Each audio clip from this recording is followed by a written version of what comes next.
Good morning, good afternoon, good evening.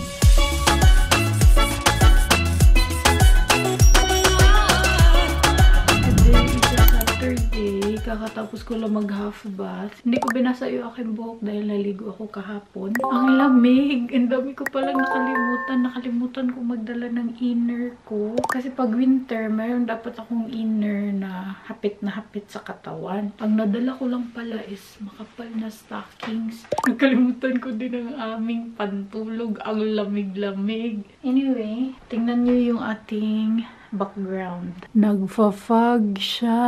Ang ganda. Ang ganda ng aking tanawin. Magsusuot lang ako ng medyas. Yung medyas na nadala ko, pantulog ko pala na medyas. Ito na lang suotin ko yun. Tingnan nyo naman kung gaano kaliit. Nagsuot ako ng stockings na all the way sa toes para hindi tayo malamigan. Pag hindi malamig yung paa mo, it will keep you warm. Proven and tested ko na din yan. Maaga akong gumising, mga 7:40. Nag-edit ako ng konti. Pero hindi talaga kinaya yung editing. So, wala na naman akong upload. Maybe mag-upload na ako ng picture. Pupunta na ako sa baba dahil si Bianan ay nag-prepare na doon. Mamaya na lang ako magre-ready sa aking bag na dadalhin. I think tapos na yung aming breakfast na ready na ni Bianan. Gusto ko sana na ako yung maunang gumising tapos mag-prepare sa baba. Eh, hindi ako nauna. Si Bianan yung nauna. So, naligo na lang ako. Si Nico hindi yung maliligo na kapag bihis na nga eh. Guten Morgen! What?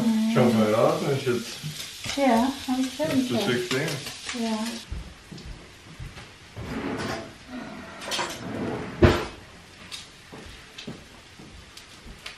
Also dann können wir essen. Mga unta. Ito yung aming breakfast.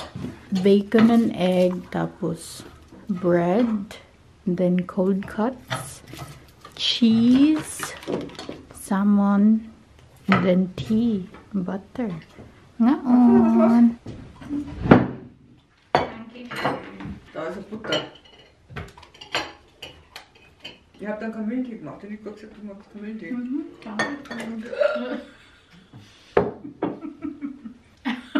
Aber dann sind noch ganz viele andere Leute gekommen irgendwie. Überraschung.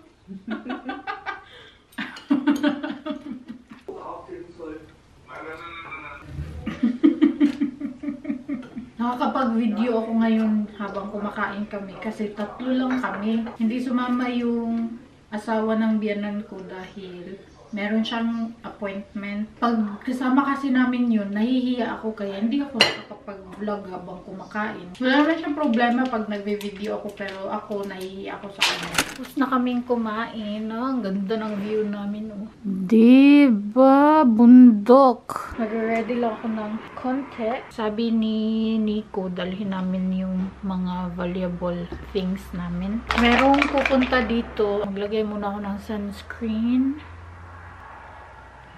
Gawin ko na lang ko yung salamin.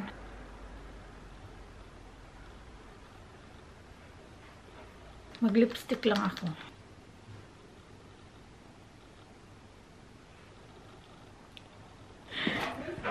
Nagtatalo na naman yung dalawa.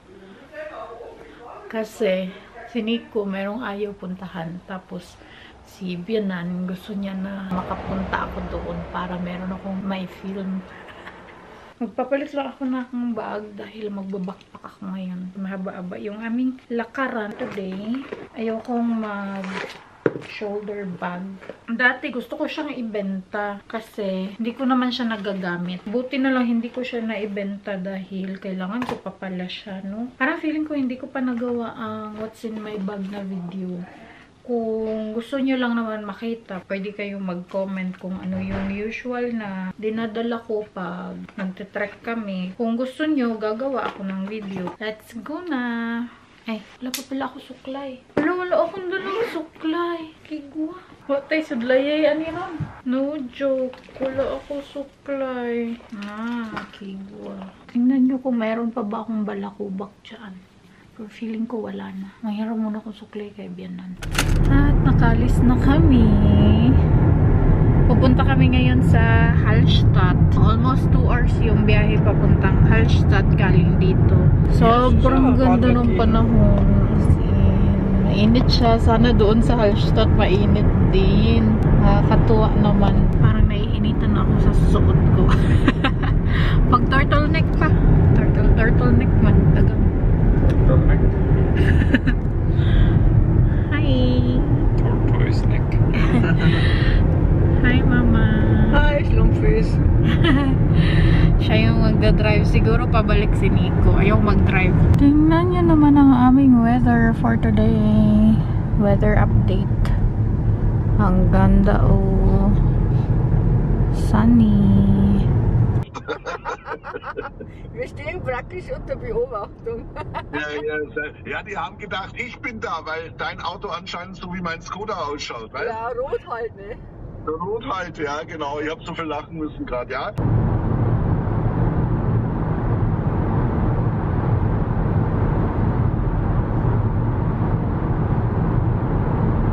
Sobrang foggy. Foggy dyan, oh.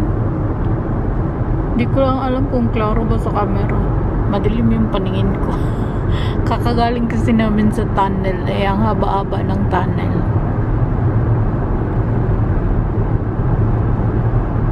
Kakapasok lang namin dito sa may mouth. Meron silang parang toll doon, toll gate. Tapos magbabayad ka ng €6.50 kung papunta kang Hallstatt, and then another payment kung papuntang Graz. Hindi ko lang alam kung magkano, pero yung nabayaran ni Bianan dito sa toll namin is €6.50. Ang ganda dun sa itaas, oh. Merong hotel, tapos merong church. Andun, oh. Nasa itaas talaga. Tapos another church doon, oh. Yan, puti na yan. Yung mga bahay-bahay dito, halos lahat mga kahoy siya. Mangilan-ngilan lang yung hindi kahoy. I mean, half siya ba? Yung baba semento, tapos yung itaas is kahoy. Ang ganda ng tanawin, eh. Super ganda to dito pag winter. Kasi marami sigurong snow dito ba. Meron pa kaming 30 minutes. May train. Pero ang ikli ng train. Cute. In 10 minutes, andito na kami. May lake na kami nakita. Oh. Siguro part na yan ng Hallstatt. Parang marong outfit na naman ako neto. Puset baya. Andito na talaga kami sa Hallstatt. Hindi ko lang na-film yung karatula na merong nakalagay pa malaki, Hallstatt. Magaganda na talaga yung kulay ng mga dahon. As in. So, ayan na yung lake ng Hallstatt. Marong outfit na naman ako. Sobrang init, oh. Pinagpapawisan na yung paa ko. Makapal pa naman yung suot ko na medyas. Siguro tanggalin ko yung medyas ko ngayon. Oh, schau her. Salzbergwerk. Ah, okay. Herren, geh mal dort.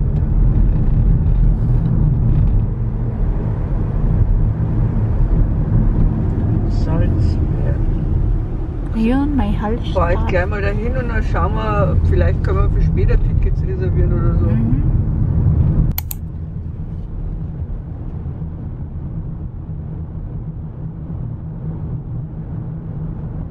Mahaba-haba tong tunnel na to. Kanina rin sobrang haba ng tunnel. Pero short lang yung, short video lang yung kinuha. Pero mahaba yun siya. Eto, i-try ko i-film talaga ng buo.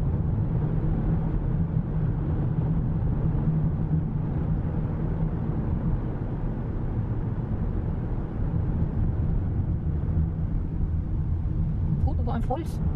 Was war das? Ein Wasserfall. Ja. Ich habe zu spät gesehen. Dann wirklich aufpassen.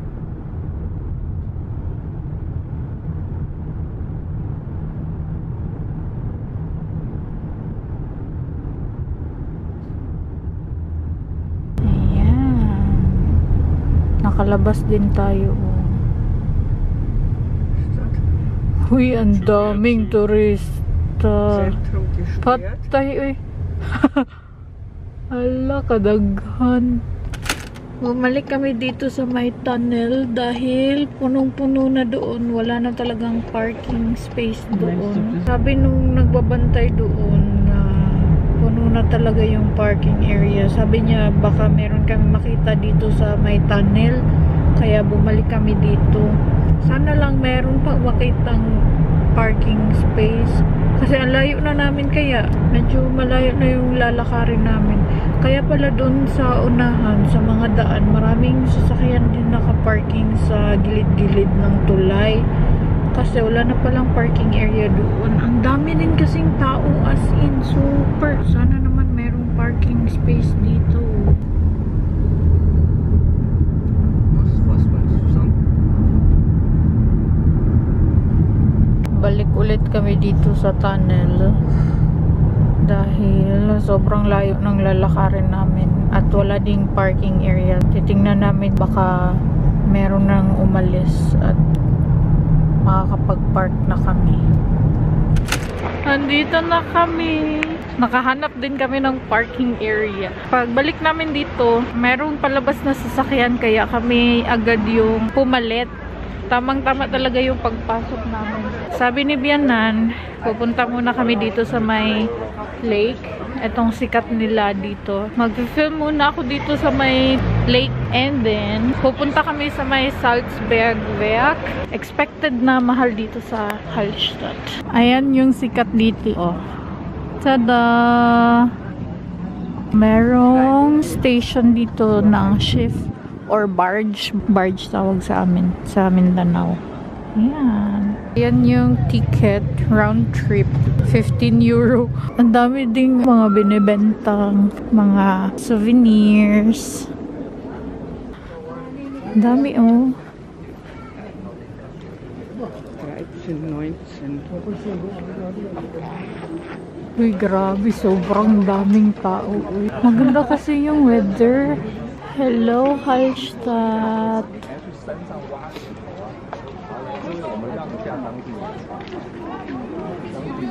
Meron ding gelateria. Nakalimutan kong magbasa muna bago ako pumunta dito. Para sana meron akong maitapik sa inyo, no? Ma-explain ko sa inyo ba. Next time na lang pag gumala kami tapos alam ko kung saan kami pupunta. Mag-research muna ako para meron akong ma-explain sa inyo. Pero ngayon kasi nakalimutan kong mag-research. Uy, pasensya naman po. Mag-google na lang po kayo. Tingnan niyo yung bahay dyan. Somehow, maganda siya. Merong mga souvenirs dito sa baba. Tingnan niyo yung bahay. Marami siyang anik-anik.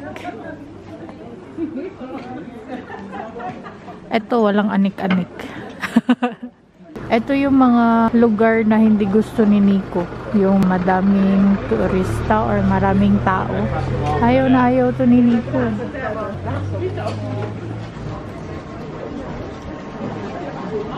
Meron din ditong hotel oh. Pero for sure sobrang mahal nito. Pinagpawisan na yung aking kili-kili, Brad. Makapal kasi yung suot ko. Sabi kasi ni Bianan dapat makapal. O, diba? Ang init-init na ng damit ko. Tingnan nyo. I think ito yung daanan papunta doon. Doon sa kabilang side, merong Seilbahn doon. So, parang dito yung walking papuntang itaas. Kasi may mga tao galing sa itaas. Oh. Ayan yung falls. Da ist der Wasserfall. Mama! Oben ist der Wasserfall.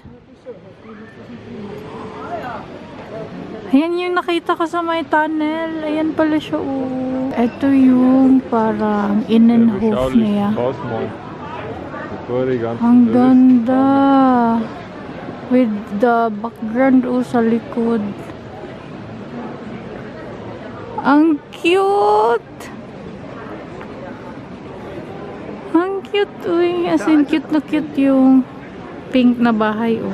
Hindi lang siya ma-justify sa camera, pero ang ganda niya, as in. Sana all sweet. Ang ganda ng bag niya, uy. Binidyohan ko dahil sa bag. Para meron ko remembrance na gusto ko yung bag na yan. Ito yung spot na sikat oh. Dito pala siya sa kabila. Ang ganda. Hindi lang siya justify sa camera dahil against the light siya, I think. Pero maganda siya as in. Kung first timer ka, ako natutuwa ako kasi first time ko dito. And then merong stop over doon ng barge. I think castle yan siya. Meron pa din doon all the way.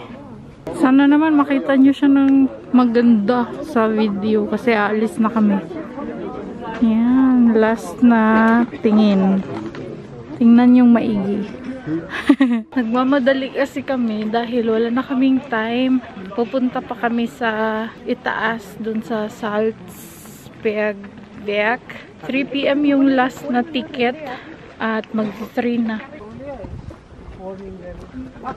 Kung pupunta kayo dito, make sure na maglalaan kayo ng oras. Pareho namin nagmamadali kami kasi late na kaming nakapunta dito. Late na kasi kami din nagising. Kaya make sure na maglaan kayo ng whole day. Yung oras kasi ng ticket sa Salzwelt, 3 PM yung last, 2:30 na. Merong 2 PM, 2:30 at saka 3 PM. Pero hanggang 7 PM bukas yung Salzwelt. Feeling ko para mas ma-enjoy nyo talaga siya, weekdays kayo pumunta. Feeling ko kasi mas konti yung tao. Mas madami yung tao ngayon dahil national holiday dito sa Austria at wala kaming kaalam-alam na holiday pala ngayon dito. Sinabihan lang kami nung Austrian na nakausap ni Bianan kahapon sa Skaya. Hindi namin siya in-expect. Sobrang daming tao. Uy, nakakalula siya. Parang hindi mo gaano may enjoy yung lugar dahil kailangan mong makikumpetensya sa mga photo spots.